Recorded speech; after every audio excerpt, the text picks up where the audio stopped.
ছেলে আমার মস্ত মানুষ, মস্ত অফিসার, মস্ত ফ্ল্যাটে যায় না দেখা এপার ওপার।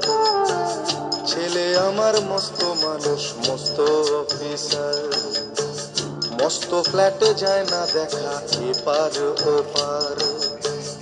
নানান রকম জিনিস আর আসবাব দামি দামি।